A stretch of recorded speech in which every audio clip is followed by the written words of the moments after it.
ശാസ്താംകോട്ട തടാക തീരത്തെ സംരക്ഷണ പദ്ധതി നിർമ്മാണം നിർത്തിവെച്ചു.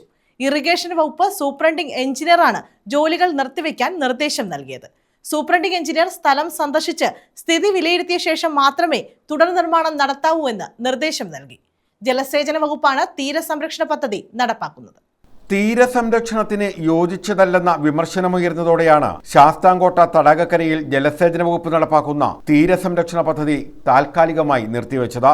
നിർമ്മാണ ചുമതല ഏറ്റെടുത്തിട്ടുള്ള മേജർ ഇറിഗേഷൻ വകുപ്പ് സൂപ്രണ്ടിംഗ് എഞ്ചിനീയറാണ് നിർമ്മാണം നിർത്തിവെക്കാൻ ശാസ്താംകോട്ട അസിസ്റ്റന്റ് എഞ്ചിനീയർക്ക് നിർദ്ദേശം നൽകിയത്. സൂപ്രണ്ടിംഗ് എഞ്ചിനീയർ സ്ഥലം സന്ദർശിച്ച് സ്ഥിതി വിലയിരുത്തിയ ശേഷം മാത്രമേ തുടർ നിർമ്മാണം നടത്താവൂ എന്നും നിർദ്ദേശിച്ചിട്ടുണ്ട്.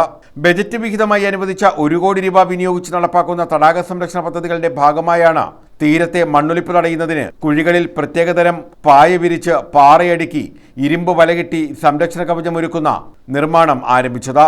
ശാസ്താംകോട്ട ദേവസ്വം ബോർഡ് കോളേജിന്റെ തെക്ക് ഭാഗത്താണ് റെനോമാട്രസ് ജോലികൾ നടന്നുവരുന്നത്.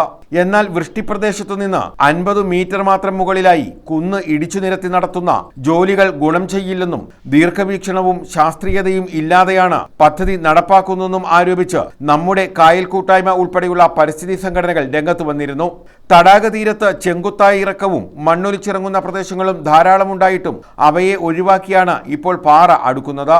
പ്രദേശവാസികളുടെയോ തടാക സംരക്ഷണ സംഘടനകളുടെയോ ഭാരവാഹികളോടോ ആശയവിനിമയം നടത്താതെയാണ് പദ്ധതി തയ്യാറാക്കിയതെന്നും തീരസംരക്ഷണത്തിന് പദ്ധതി യോജിച്ചതല്ലെന്നുമാണ് പൊതുവെ ഉയരുന്ന പരാതി. News bureau, Sasthamkotta.